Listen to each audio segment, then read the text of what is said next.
पहले तो ये समझना पड़ेगा कि एल्बर्ट बिल क्या है। समान जुर्म के बदले अधिक सजा अंग्रेज देते थे कि अगर भारत के जजों को ये पावर दे दिया गया, ये जो लॉर्ड रिपन जब भारत के नए वॉयसरॉय बन के आए कि ये जो भारतीय जज हैं ये रक्त और रंग से तो भारतीय हैं, सोच से ये अंग्रेज हैं। आप चाइना के स्कूल में पढ़िएगा तो आपके लिए लेनिन हीरो हो जाएंगे, आप भारत के स्कूल में पढ़िएगा तो आपके लिए गांधी हीरो हो जाएंगे। वो बताइए उसका विदेश मंत्री जो है बयान दे रहा है कि हम भारत को 30 दिन का छूट दे रहे हैं, तेल खरीद सकते हैं। ये दिन आ गया वो भारत का जो भारत कहता है कि हम आंख में आंख डाल के बतियाने का ताकत रखते हैं। सबसे पहले एल्बर्ट बिल विवाद को समझने के लिए पहले तो यह समझना पड़ेगा कि एल्बर्ट बिल क्या है। मैं आपको बता दूं कि एल्बर्ट बिल विवाद आपका एक ऐसा टॉपिक है जो अलग से 8 मार्क्स में पूछा जा सकता है। सबसे पहले तो अगर किसी चीज का विवाद समझना है, मान लीजिए कभी थोड़े दिन के पहले अभी कोई एक यूजीसी बिल आया ड्राफ्ट प्रपोज, उसके ऊपर विवाद हुआ, तो विवाद क्यों हो रहा है पहले वो बिल को समझेंगे तभी तो पता चलेगा कि विवाद क्या है। तो सिमिलरली एल्बर्ट बिल को पहले समझना होगा कि एल्बर्ट बिल की कहानी क्या है। आपको याद होगा मैंने एक टॉपिक पढ़ाया था जिस टॉपिक में हमने प्रजातीय विभेद की नीति की चर्चा की थी प्रजातीय विभेद की नीति, पॉलिसी ऑफ रेशियल डिस्क्रिमिनेशन की चर्चा की थी। और इसी पॉलिसी ऑफ रेशियल डिस्क्रिमिनेशन में हमने आपको 2 बातें बताई थी कि जो भारतीय जज हैं उन भारतीय जजों को यूरोपीय नागरिकों से संबंधित जो मुकदमे हैं उनको सुनवाने की सजाई, मतलब उनको सुना फैसला उसमें सुना सकते थे क्या? नहीं सुना सकते थे। यानी यूरोपीय नागरिकों से संबंधित मामलों की सुनवाई करने का पावर इनको नहीं था। रीजन क्या था नहीं करने का? भाई साहब आपको एक मैंने पॉइंट बताया था पिछली क्लास में, वो पॉइंट ये था विभेद के दौरान भारतीय लोगों को समान जुर्म के बदले अधिक सजा अंग्रेज देते थे। तो जब अंग्रेज जज जो हैं, जो यूरोपीय जज हैं, जब भारतीयों को अनर्गल सजाएं दे रहे हैं, जरूरत से ज्यादा सजाएं दे रहे हैं, तो उनको मन में भी इस बात का डर था कि अगर भारत के जजों को ये पावर दे दिया गया तो हो सकता है कि उनके मामले, उनके कोर्ट में जब यूरोपीय नागरिकों का कोई मामला आएगा तो वो भी अनर्गल सजाएं देने लगेंगे, यानी जरूरत से ज्यादा सजा देने लगेंगे। ऐसी परिस्थिति के अंदर में उनके ऊपर बैन था, पावर नहीं था। अब यहीं से एल्बर्ट का खेल शुरू होता है। अच्छा एक बात बताइए कि भारतीय जज बनते कौन थे? बड़े लोगों के बच्चे, उच्च वर्ग के बच्चे। तो वो कौन लोग हैं? वो धनिक वर्ग है, वो जमींदार वर्ग है, वो अंग्रेजों के यहाँ बड़े पदों पर नौकरी करने वाला वर्ग है। क्या वो छोटे लोग के बच्चे बनते थे क्या जज? नहीं, क्योंकि जज के लिए पढ़ाई इंडिया में तो होती नहीं थी। लंदन अमेरिका जाके पढ़ना है तो अफोर्डेबिलिटी हब की नहीं है। तो वैसी परिस्थिति के अंदर में ये जो लॉर्ड रिपन जब भारत के नए वॉयसरॉय बन के आए, आपको पता है कि लॉर्ड रिपन का शासनकाल प्रीलिम्स में पूछता है कब से कब तक, 80 से 84 तक। जब लॉर्ड रिपन ने ये देखा कि इस फैसले से जो भारत का उच्च वर्ग है, जो भारत का कुलीन वर्ग है, जो भारत का ब्रिटिश शिक्षित भारतीय वर्ग है, जो मध्यम वर्ग है, जो जमींदार वर्ग है, जो भारत को कमजोर कर रहा है और हमारे यहां सप्लाई कर रहा है रॉ मटेरियल की, हमारे यहाँ के माल ला को यहां बेच रहा है, मतलब हमारे व्यापार को बढ़ा रहा है, वो जो वर्ग है वो वर्ग हमसे खासा नाराज हो रहा है। क्यों नाराज हो रहा है? क्योंकि उनके बच्चे जो हैं जज तो बन गए हैं लेकिन उनके पास पावर नहीं है। लॉर्ड रिपन जो है ये वॉयसरॉय हुआ करते थे और वॉयसरॉय की काउंसिल में एक कानूनी सलाहकार थे। कैसे हमारे प्रधानमंत्री जी हैं मान लीजिए वॉयसरॉय के बराबर, और कानूनी सलाहकार हो गया कैबिनेट मिनिस्ट्री में कानून मंत्री होते हैं, तो उसी प्रकार से ये वॉयसरॉय हैं, वॉयसरॉय के कानूनी सलाहकार हुआ करते थे और कानूनी सलाहकार का नाम था सर सीपी एल्बर्ट। ये जो सर सीपी एल्बर्ट साहब हैं इनको इन्होंने बुलाया और बोला कि यार बताओ क्या इनको हम लोग रिलीफ दे सकते हैं? अगर इनको रिलीफ दे दिया तो इनके बच्चे खुश हो जाएंगे और ये बड़े लोग खुश हो जाएंगे और भारत में राष्ट्रवाद कूट कूट के फैल रहा है, बढ़ रहा है, आबो हवा में राष्ट्रवाद की भावनाएं बह रही हैं और आंदोलन को चलाने के लिए पैसा चाहिए और भारत में यही वर्ग है जो आंदोलन को अगर समर्थन दे देगा तो पैसा भी दे देगा और भारत का आंदोलन बड़ा हो जाएगा और वो हमारे खिलाफ हो जाएगा। तो वैसी परिस्थिति में क्या इन भारत के बड़े लोगों को खुश करने का कोई विकल्प है क्या हमारे पास? तो सीपी एल्बर्ट ने बोला हाँ सर हम कर सकते हैं। कर इसलिए सकते हैं ये जो जज बना है, जो भारतीय कहने को भारतीय है, और यहीं से एक क्वेश्चन यूपीएससी फ्रेम करता है कि ये व्यक्ति कहने को तो भारतीय है लेकिन इसकी शिक्षा दीक्षा ब्रिटेन में हुई है, ये मैट्रिक ब्रिटेन में किया है, ये इंटर ब्रिटेन में किया है, ये लॉ की वकालत की पढ़ाई इसने ब्रिटेन में की है, जज जो है ये ब्रिटेन में परीक्षा दे करके बना है। वैसी परिस्थिति में यहां इसने एक डायलॉग दिया और सीपी एल्बर्ट ने कहा कि ये जो भारतीय जज हैं ये रक्त और रंग से तो भारतीय हैं लेकिन बुद्धि और कौशल से, सोच से ये अंग्रेज हैं। इसलिए आप सुनते होंगे बार बार ये डायलॉग इस्तेमाल होता है, ये डायलॉग यहीं पे निकल के आया था। सीपी एल्बर्ट ने अपने वॉयसरॉय को कहा कि साहब इनको हम लोग बना सकते हैं, इनका सोच ब्रिटेन के लोगों के जैसा। भाई जिस स्कूल में आप पढ़िएगा उसी तरह का सोच होगा। आप चाइना के स्कूल में पढ़िएगा तो आपके लिए लेनिन हीरो हो जाएंगे, आप भारत के स्कूल में पढ़िएगा तो आपके लिए गांधी हीरो हो जाएंगे, आप पाकिस्तान के स्कूल में पढ़िएगा तो जिन्ना आपके लिए हीरो हो जाएंगे। तो जब ये लोग भले पैदा भारत में हुए हैं, रक्त से खून से भारतीय हैं, रंग रूप से ये भारतीय हैं लेकिन बुद्धि और कौशल से ये भारतीय नहीं हैं, इसलिए इनको जज में जो ये जज बने हैं इनको वो पावर दिया जा सकता है कि यूरोपीय नागरिकों से संबंधित मामलों की सुनवाई कर सकें। और ऐसी परिस्थिति के अंदर में सर सीपी एल्बर्ट के इशारे पर एक बिल लाया गया इनके कहने पर और उस बिल का नाम क्या था? Albert bill. जैसे ही ये एल्बर्ट बिल आया तो इस एल्बर्ट बिल ने क्या किया? ये जो नहीं वाला मामला था, मतलब अब ये जो संबंधित मामलों की सुनवाई नहीं कर सकते थे, इस ये नहीं शब्द हट गया और ये अब सुनवाई क्या कर सकते थे, कर सकते थे। मतलब इनको पावर दे दिया गया सुनवाई करने का। जब सुनवाई करने का पावर दिया गया तो इससे बताइए कि ब्रिटिश नाराज होंगे या खुश होंगे? ब्रिटिश नाराज होंगे। अब ब्रिटेन में दो वर्ग है, एक वर्ग है जो आम जनमानस है, आम नागरिक का मतलब मैं ब्रिटिश नागरिक की बात कर रहा हूं, ध्यान रखिएगा, ये ब्रिटिश आम नागरिक है जो भारत में रह रहे हैं, और एक वर्ग है जो अधिकारी वर्ग है, जो अंग्रेजों के यहां नौकरी कर रहा है, ब्रिटेन का बड़ा अधिकारी है। इन दोनों में गुस्सा आया। गुस्सा इस बात का आया, इन लोगों को लगा कि अगर भारतीय जज को यूरोपीय नागरिकों से संबंधित मामलों की सुनवाई करने का पावर दे दिया जाएगा तो ऐसे परिस्थिति में ये पावर का मिसयूज करेंगे और हमारे यूरोपीय लोगों को उनके मुकदमों में गलत सजाएं, जरूरत से ज्यादा सजाएं दी जाने लगेंगी। इन लोगों ने, आम नागरिकों की पहले बात कर लेते हैं, आम नागरिकों ने विरोध प्रदर्शन करना शुरू कर दिया। बड़े पैमाने पर विरोध हुआ। पैमाने पर विरोध होने के बाद याद रखिएगा यहां पर एक डिफेंस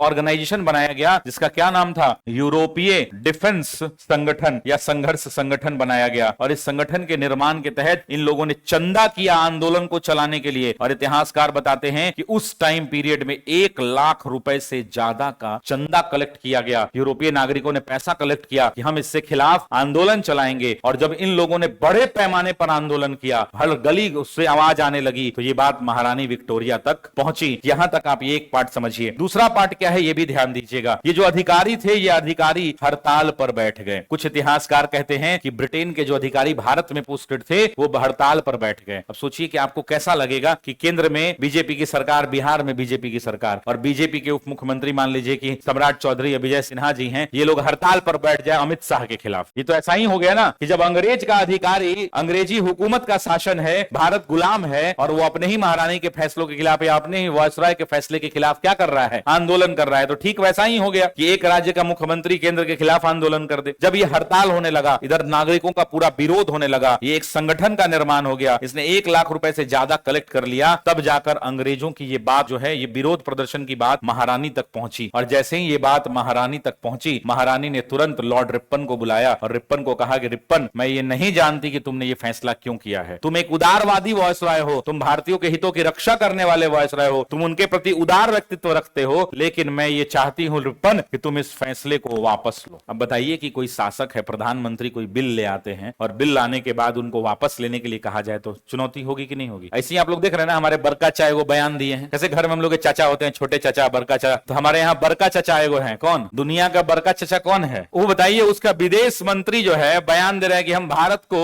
30 दिन का छूट दे रहे हैं कि आप तेल खरीद सकते हैं। बताइए क्या दिन आ गया भारत का? रे भाई, ये दिन आ गया वो भारत का जो भारत कहता है कि हम आंख में आंख डाल के बतियाने का ताकत रखते हैं। आप सोचिए कि हमारे बरका चाचा कह रहे हैं कि 30 दिन के लिए तेल खरीदने का हम तुमको छूट देते हैं। इतना गुलामी ठीक बात नहीं है भाई। परिस्थितियां जो हैं हम नहीं जानते, लेकिन बरका चाचा इस सब चीज पर नजर रखा कीजिए भाई साहब। ये जो अभी चल रहा है देश दुनिया में, ईरान वाला मामला नजर में है ना। ईरान में कहा ये सब हो रहा है घटना, अमेरिका टूट पड़ा है। अमेरिका रीजन क्या दे रहा है? कभी सास भी बहू थी जो सीरियल है, उसमें कभी बहू भी सास बनती है। मतलब अगर ऐसा विद्यार्थी मिलेगा जो इतना सीरियस है दुनिया की घटनाओं के प्रति, फिर सिविल सर्विसेज का तैयारी करने का क्या फायदा हुआ? मैडम अखबार पढ़िए, प्रतिदिन पढ़िए, थोड़ा नजर रखिए ईरान में क्या हो रहा है, क्यों हो रहा है, रशिया चुप क्यों है, क्या चाइना मदद कर रहा है, भारत इतना शांति का मार्ग काहे अपनाए हुए है। इस सब पे नजर होनी चाहिए और समझ होनी चाहिए, क्योंकि एग्जाम का प्रोमिनेंट क्वेश्चन है। आपको इंटरनेशनल में पढ़ना है ना, अंतरराष्ट्रीय संबंध में, इंटरनेशनल रिलेशन में। खैर चलिए वापस आइए अपने टॉपिक पर। लॉर्ड रिप्पन को महारानी ने कहा कि रिप्पन तुम वापस करो। अब रिप्पन चिंता में पड़ गया कि क्या करें, कैसे करें। रिप्पन ने उस एल्बर्ट बिल में संशोधन कर दिया। उसने क्या कहा कि किसी भी मुकदमे करने की सुनवाई के लिए कम से कम 4 जज होने चाहिए। ध्यान दीजिएगा क्या कंडीशन लगाया। पहला कंडीशन कम से कम 4 जज, मतलब 3 जज हो सकते हैं क्या? नहीं। अगर यूरोपीय नागरिक का कोई मामला आता है तो 3 जज नहीं, कम से कम कितना? 4 जज। और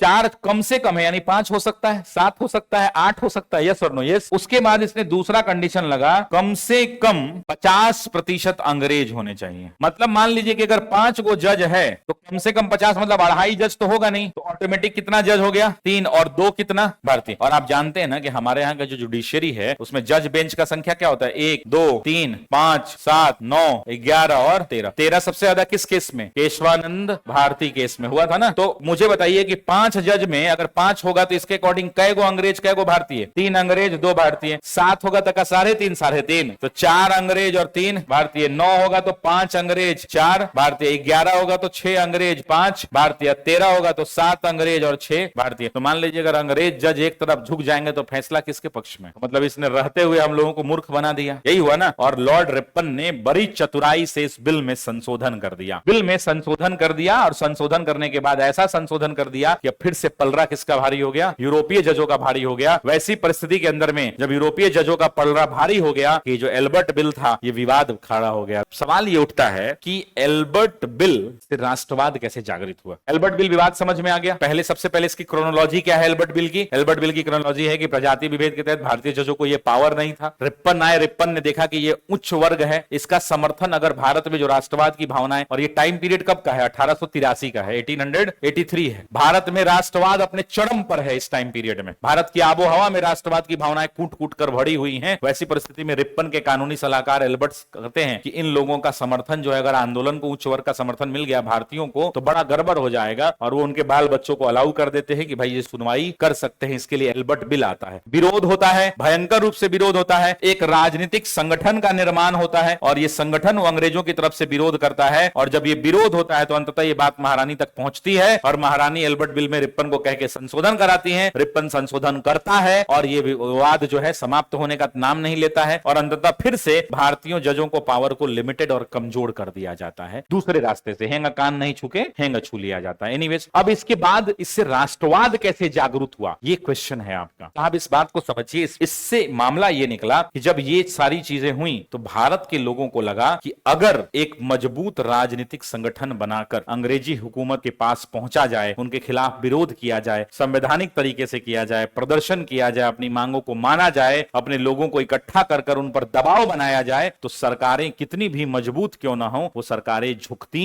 हैं। और यही यहां पर देखने को मिला है। क्लियर है ये बात समझ में? यहां से प्रीलिम्स में 4 सवाल बनते हैं, देख लीजिए एक बार। पहला सवाल ये पूछता है कि एल्बर्ट बिल विवाद किससे संबंधित है? तो भारतीय जजों के पावर से संबंधित है। उस तरह का ऑप्शन जो भी रहेगा आप टिक कर देंगे। दूसरा यहां से सवाल बनता है कि एल्बर्ट बिल कब पास हुआ? तो ईयर क्या है? 1883 है। समझ में आई बात? तीसरा ये पूछा जाता है कि रक्त और रंग से तो भारतीय हैं, पर बुद्धि और विवेक से, कौशल से, सोच से क्या है? अंग्रेज हैं। इन्होंने जो पावर दिया था यहां पर, ये जो अलाउ किया था, ये अलाउ क्यों किया था? क्योंकि इनको क्या कहा गया? इनको कहा गया कि ये जो भारतीय हैं, जो जज हैं, ये रक्त और रंग से, by blood and by race these people are Indian, but by thought and by logics they are Britishers. तो रक्त और रंग से भारतीय हैं, परंतु बुद्धि और सोच से अंग्रेज हैं। क्यों ऐसा? सोच से अंग्रेज क्यों हैं? क्योंकि इनकी पढ़ाई लिखाई वैसे विद्यालयों में हुई है जहां पर ये शिक्षा पद्धति लागू है, और इसीलिए इन्होंने क्या कर दिया था? अलाउ कर दिया था।